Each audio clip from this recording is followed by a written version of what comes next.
อดสวรรณเขตแล้วบัดนี้นครไกรสอนพรหมวิหารเขียนกับไดโนเสาร์เลยเขียนกับกระป๋อมยักษ์เลยตัวนี้เขาเอิ้นวงเวียนอาเซียนนะนี่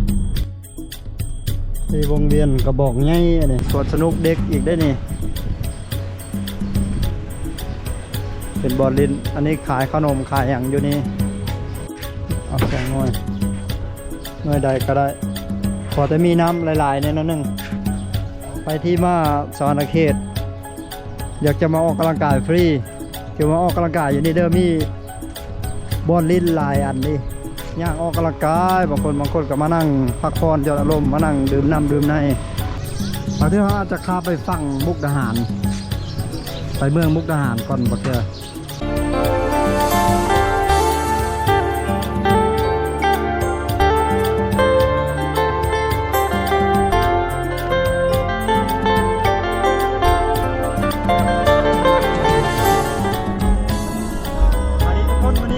ไปสวรรณเขตเนาะไปเที่ยวเบิ้งเมืองสวรรณเขตแม่บ่ได้ไปเยี่ยมยามเบิ้งหลายเดือนแล้วมาตะพุ่งไปรอเบิ้งพอดีมีคนลงไปก็เลยขอที่รถต้องขับเจ้าไปนำไปเบิ้งสวรรณเขตไปเบิ้งการอัปเดตของเมืองสวรรณเขตว่าเป็นจังไดหลายเดือนแล้วบ่ได้ไปเบิ้งขับเจ้าอัปเดตฮอดใส่แล้วเนาะไปเปิดหูเปิดตาก่อนเบิ้งตัวจริงบางเทื่อคันว่ามีเงินไทยก็สิข้ามไปฟังไทยเลยสิข้ามไปเบิ้งมุกทหารฟังทหารละเป็นยังไง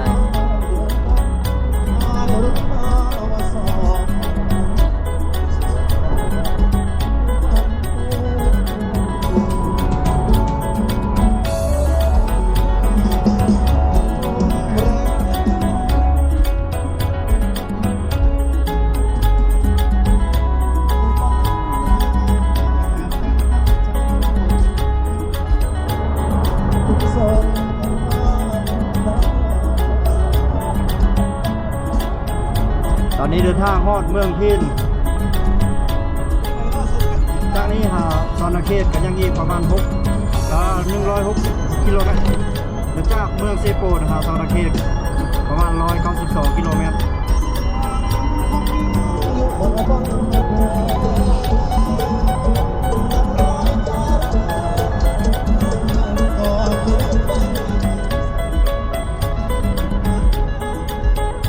ตอนนี้เดินทางฮอดหมู่บ้านเชียทโมกหมู่บ้านนี้เป็นหมู่บ้านใหญ่ได้เป็นหมู่บ้านเศรษฐกิจของเมืองพีนแห่งสวรรณเขตเนาะหมู่บ้านนี้ก็ความใหญ่สักเมืองพอแล้วเศรษฐกิจจะขยายตัวขนาดเลยทุกคนเลยสองสาขาทางในพิจารณาธุรกิจทางการอย่างต่างๆเลยหลายขนาดเลย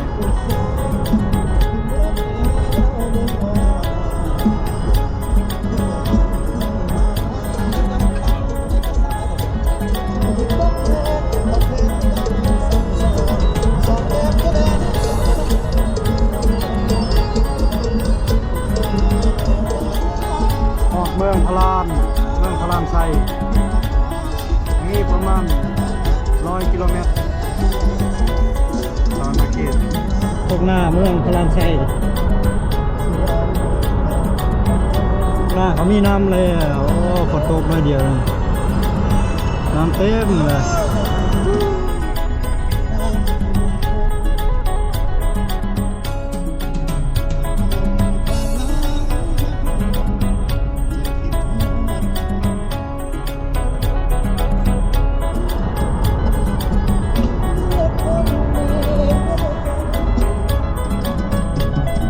เขามาฮอดอยู่นี่เขากำลังสร้างด่านเก็บเงินแห่งที่2นี่พี่น้องเลยกำลังซีอันนั้นเนาะโอ้กำลังได้ 50% โ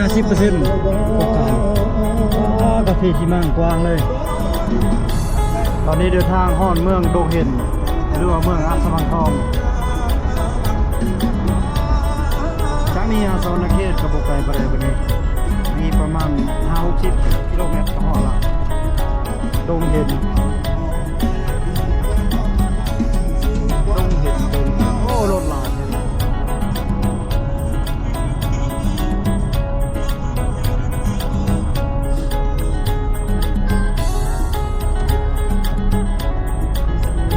ตอนนี้เราไกลเมืองโดเห็นมาแล้วไกลเมืองอุทุมพร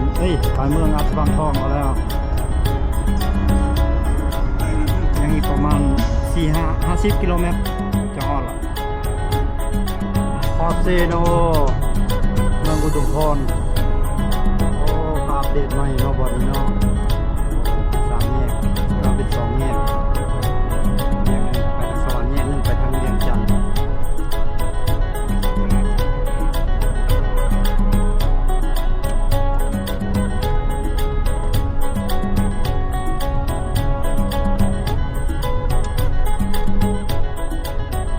เดียวตอนนี้เขามีปั๊มปตทได้อยู่ตลาดปิ้งไก่เซโนโอ้ปั๊มปตท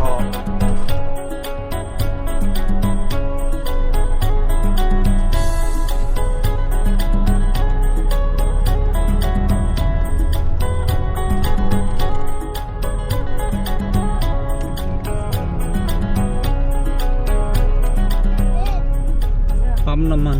ปตทเซโนอยู่จุดนี้มีเซเว่นอีกนี่มีคาเฟ่อเมซอนอีกปักด้วยโทรศัพท์ที่เลี้ยวบอก ใช่ จบเลยเนี่ยปักด้วยโทรศัพท์ ประมาณของเฮายังอีกบอกไก่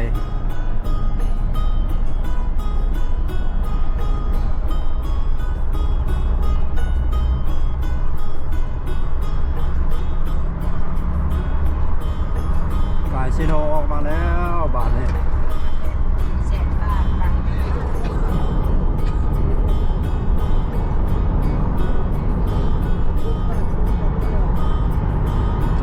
จุดนี้มีสูตรซอแปลงอีซูซูโอ้ดาดเก็บเงินแห่งที่3คือทางหมายเลข9ใกล้จะฮอดสวรรค์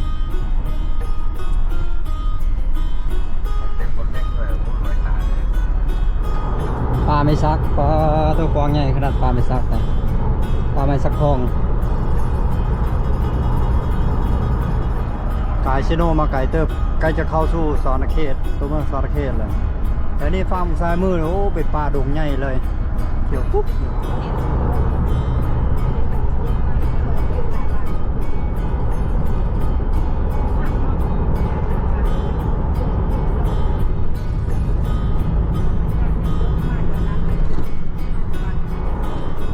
เขตนี้มันจะเป็นเขตบ้านนาเตยหมู่บ้านนาเตยบ้านนี้เขาผลิตเกลือหลายเลยเกลือไอโอดินเกลือธรรมชาติทอดสวรรณเขตแล้วบัดนี้นครไกรสอนพวกวิหาร มาเขาไม่เส้นสางอ่ะลูกเรื่องเนี่ย โอ้ยังคือเก่าอยู่เนาะนี่เนาะ น้ำมัน แข่นกับไดโนเสาร์เลยแข่นกับกระป๋อมยักษ์เลย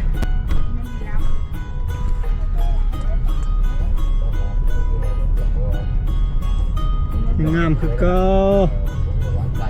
โอ้โอ้ปลูกดอกไม้งามคือเก่าเนาะ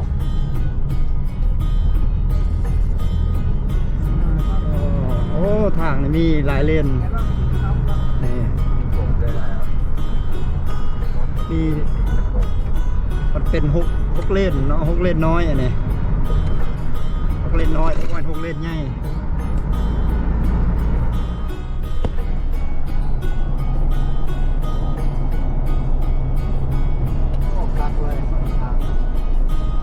เส้นนี้แล้ว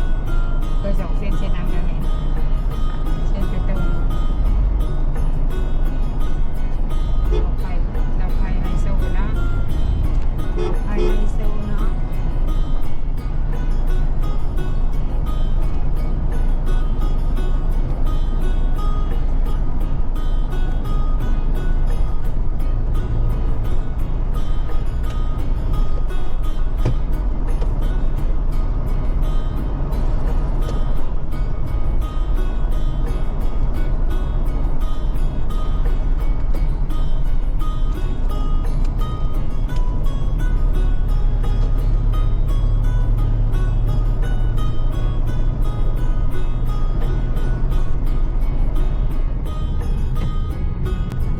ตัวนี้ก็เอิ้นวงเวียนอาเซียนนะนี่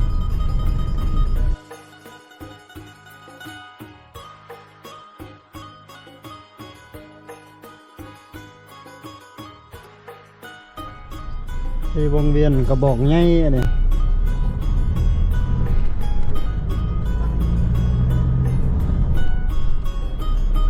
ปลาตัวตอนนี้เขาเดินทางมาฮอดแคมแม่น้ำของแม่น้ำโขงเรียบร้อยภาคนั้นคือจังหวัดมุกดาหารหรือว่าเมืองมุกดาหารโอ้กัดเตือนฝากเราเด้เจ้าสร้างไกลสำเร็จเนาะยังแต่บ่ทันได้ปลูกหญ้าใส่เดิน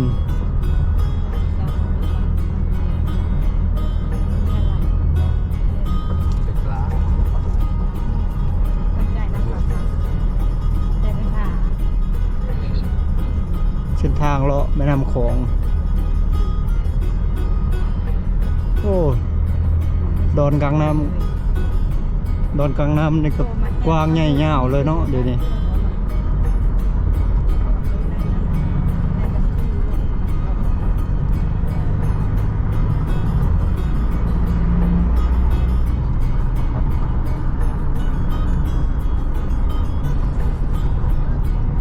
สวรรณเขตตัวเมืองนครไกรสอนพรหมวิหาร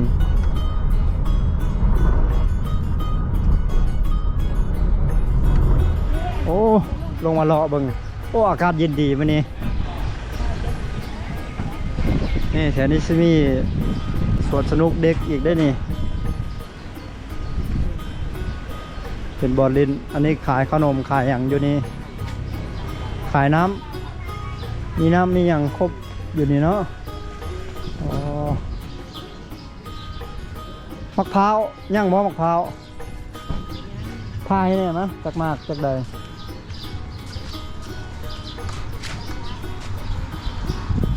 บรรยากาศเอาสองหน่วยใดก็ได้พอจะมีน้ำหลายๆในนั้นนึง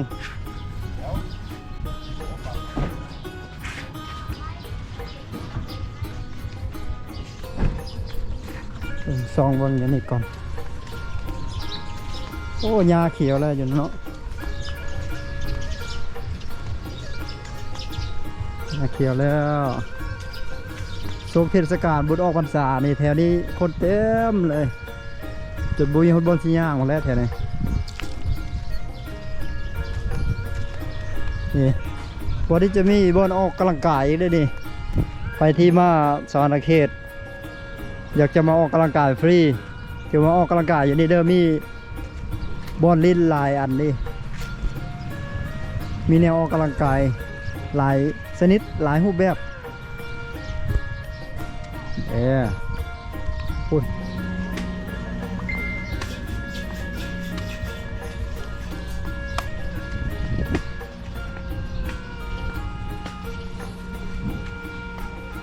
อยู่บอนนั้นพญานาคองค์พญานาคสุดใหญ่เขามักเอิญกับว่าปู่พญานาคองค์ปู่พญานาคอยู่หันแหละมีคนเที่ยวมาสักการะบูชาตลอดเลยได้อยู่หันเลย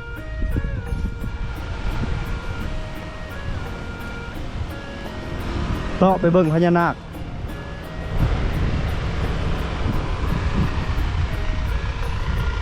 ค่ำๆตอนนี้รถประจอดเต็มเลยเขามักมาแวะย่างออกกำลังกายบางคนก็มานั่งพักผ่อนหย่อนอารมณ์มานั่งดื่มน้ำดื่มในมันจะมีกับแก้มกำยังไงได้อยู่แถวรุมๆ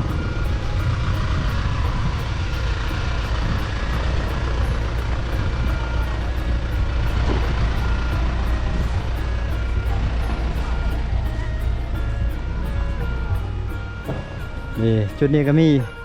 เครื่องออกกำลังกาย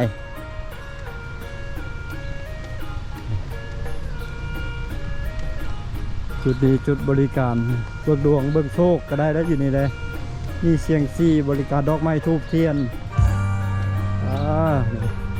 บูชาพญานาคขอพรสิ่งศักดิ์สิทธิ์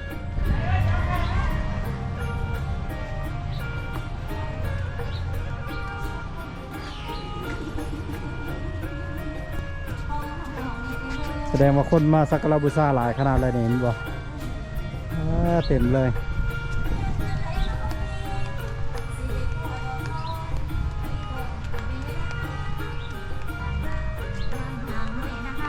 จุดนี้จะมีคำบูชาพญานาคขอโชคลาภนำด้วยนี่โอ้ดีๆโคตรเกี่ยว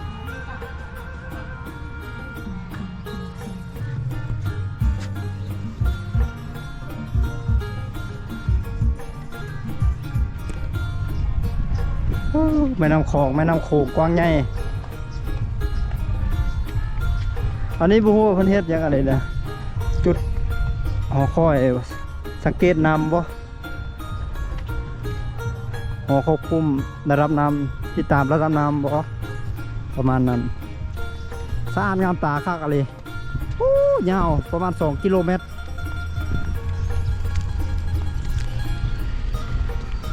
ได้แล้วลูกหนึ่งลูกละ30,000 กีบ30,000 กีบยังอีกลูกหนึ่งเอาข้าวเย็นคักอยู่เลยหวานคักอยู่ตอนที่เขาอาจจะข้าไปฝั่งมุกดาหารไปเมืองมุกดาหารก่อนบักเจอที่ตามวิดีโอถัดไปเด้อพี่น้องเด้อติดตามน้องกันบรรยากาศยามแรงกำลังดีเลยม่วนบ่ม่วนใบละขี่นี่ อันโฮมคักต้นไม้หลายเด้ต้นไม้หลายอยู่พันอากาศเย็นเย็นสบายเลยฝนตกหลายแล้วฝนตกดูตกหลายแล้วหญ้าก็เขียวไปแล้วแต่เด็ก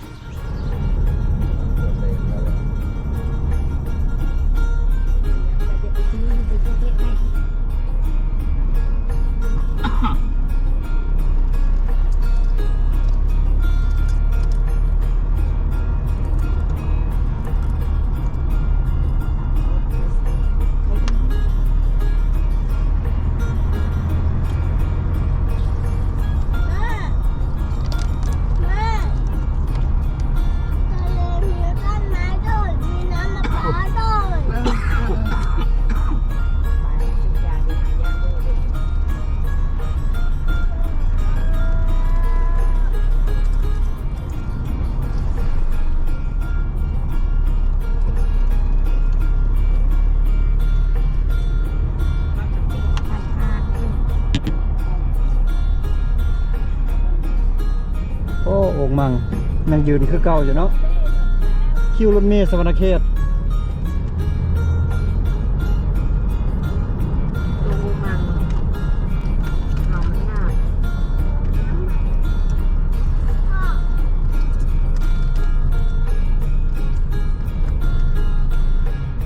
เส้นทางบริเวณแถว11 แยกแถวนี้เขาเอิ้นว่า